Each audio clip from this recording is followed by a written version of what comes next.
Hey guys, what's up? I'm Dayton. This is Dialed In. This is a YouTube channel that's going to primarily focus on tech, specifically PC hardware and tech. I really am into laptops right now, but I might talk about anything tech related. So potentially phones, laptops, computers, tablets, headphones, anything tech related. It might come across this channel.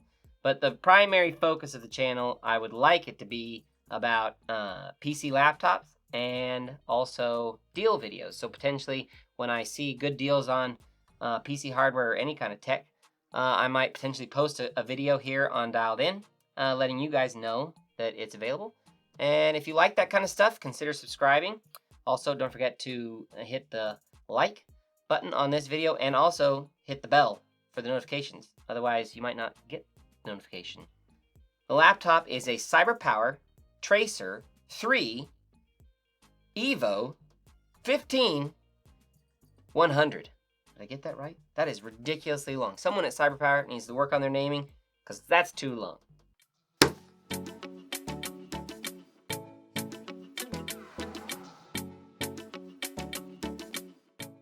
So, it's actually a collaboration laptop done between Intel and Tong-Fang. Tong-Fang is a chassis manufacturer that manufactures laptop chassis and resells them to lots of different companies around the world who then rebrand them as their own and sell them in their own regional markets. So this one's Cyberpower, but for an example, this same laptop chassis is sold by Electronics as the Mag 15, XMG as the Fusion 15, and Aftershock over in Australia as the Vapor 15, I believe. Jared's Tech has a laptop review for the Aftershock 15. The Aftershock Vapor 15. I would totally give that review a look if you're interested. He goes into a lot more details than I'm going to on thermals and performance. So if you like thermals and performance and really nerdy numbers, check out his video. It's pretty good. I'm going to link it in the description below. Okay, so this particular laptop is rocking the Intel i7-9750H, which is a 6-core, 12-thread. It also has a GTX 1660 Ti, 6 gigabytes of VRAM at 90 watts. So this is the 90-watt variant of this GPU. If you're comparing with other GPUs, pay attention to the wattage on those GPUs because it can make a big difference in how the GPU will perform in games. It has 16 gigabytes of DDR4 RAM running at 2666 megahertz. It also comes with a 230-watt power brick. The chassis is also quite thin and light, coming in at only 0.8 inches thick and 4.15 pounds. It also has a 93 watt-hour battery, which is good for about 5.5 hours of Netflix. That's on Wi-Fi. It also has a mechanical keyboard, which I very much like, actually. It has about 2 millimeters of travel. I find it to be pretty good. I'm not a very good typist. I'm actually a terrible typist. But I enjoy it personally, mostly for gaming. It also has a 144 Hz IPS type panel. It's not an IPS panel because LG owns the rights to call it IPS. So this is just an IPS type panel. It has an 8 millisecond gray to gray response time, which is pretty decent. So it doesn't really have any ghosting in high action video games. It's pretty decent. The color accuracy also is about around 97 to 98% RGB. I don't have a Spider, so I can't test the color accuracy myself, but I've watched a couple other reviews. Bob of All Trades did a good review on the Electronics Mag 15, and he got 97% on his. So, and it's the same panel, so it should be in that same ballpark. Okay, so let's go over ports here. Let's start on the left-hand side. We have a dedicated headphone port and microphone port separated. We have a USB Type A. This is 3.1 Gen 2. And then a Kensington lock with some vents along the left-hand side here. On the back, we have the power barrel connector. We have a Gigabit Ethernet, HDMI 2.0, and a USB Type-C, which is Thunderbolt 3. We also have 2 more USB Type A's, 3.1 Gen 1 on the right-hand side with an SD card reader that's a 4-in-1 card reader. We also have some venting along the back here, and then plenty of venting along the bottom. So airflow isn't really an issue here. So let's talk about build quality for a second here. That's one of this laptop's strongest aspects, I think. So this particular chassis is made of magnesium alloy, which is very premium. I like it overall, I really do. To me personally, this is going to be very subjective, I find, but to me personally, it doesn't have as premium of a feel in the hand as an aluminum chassis does, like a MacBook or a Razer. Because when you grab an aluminum chassis, you can feel that it's aluminum. With this, it almost has sort of a plasticky feel. It doesn't feel like plastic, but it doesn't feel like metal either. Really, the biggest benefit of a magnesium alloy over an aluminum would be that it doesn't transfer heat as much as aluminum does. So basically, you know, the keyboard deck, if it sits in your lap, all that feels a little bit less hot to the touch with the magnesium alloy. I really enjoy it. I've liked it so far. I think the build quality is top notch with this laptop. I can open it single-handedly.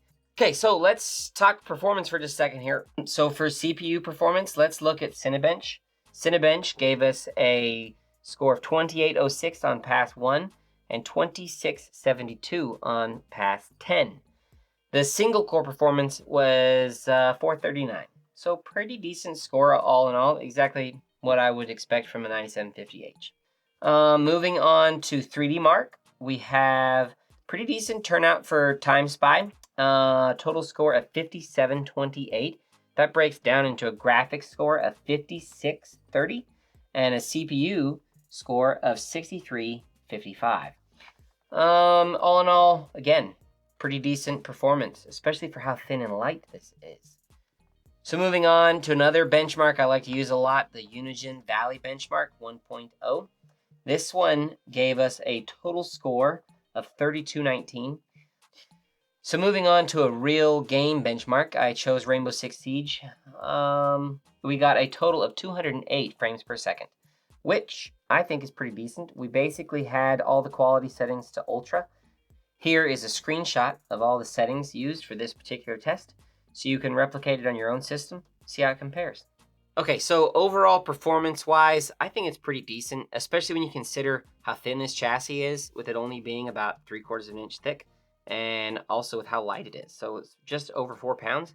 So with how thin and light that is, it really is pretty decent performance. But if we move on to the teardown though, to get into the back, we remove 10 screws along the bottom here, and then the panel just peels up off the back here.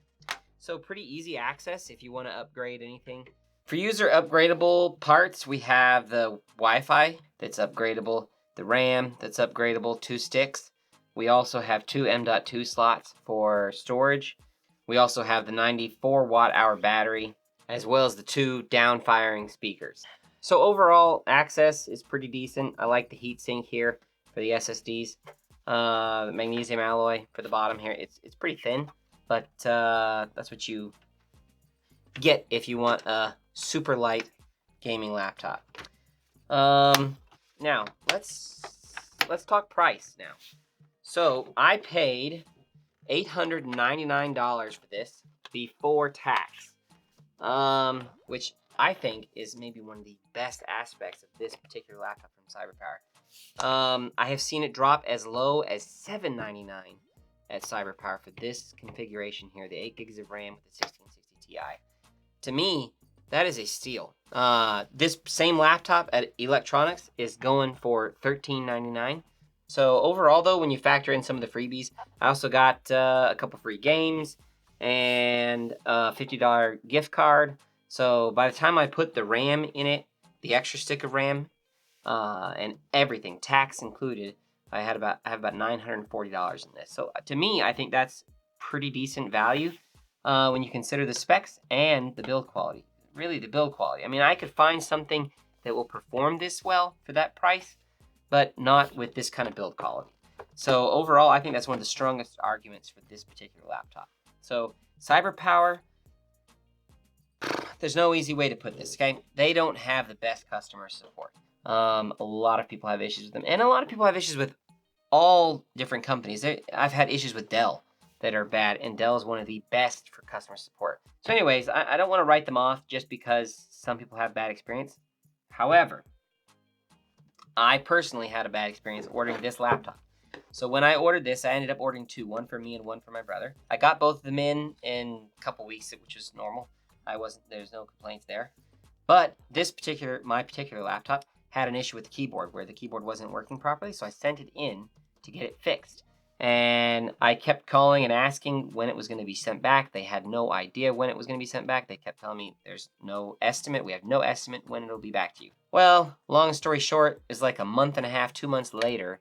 And I was like, listen, you've got to send me a laptop or I'm going to cancel the order. Just return it. Because I'd only had it for a day. Calls back and he's like, yes, we got it all figured out. We're actually going to send you a new laptop. I'm like, that's what I wanted you to do at the very beginning.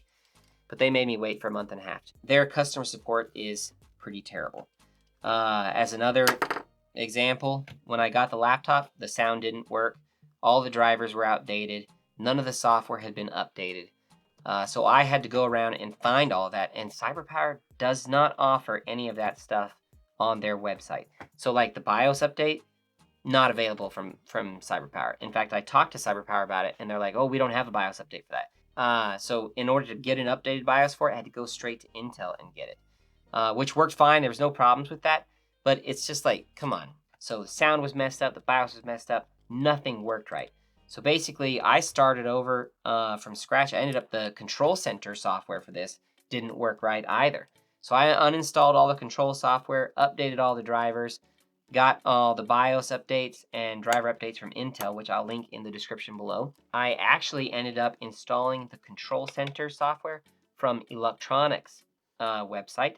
That was the one, I tried several different ones, and that was the one I liked the best. Who is this laptop for? If you're willing to do a little bit of troubleshooting, like reinstalling drivers, updating the BIOS yourself, getting it from Intel, then this laptop represents incredible value, I think. So I think that pretty much wraps this up. I mean, should you buy it? Maybe. Would you like it if you did? Maybe. I think you probably would. If you're okay with, like I say, doing a little bit of minor troubleshooting.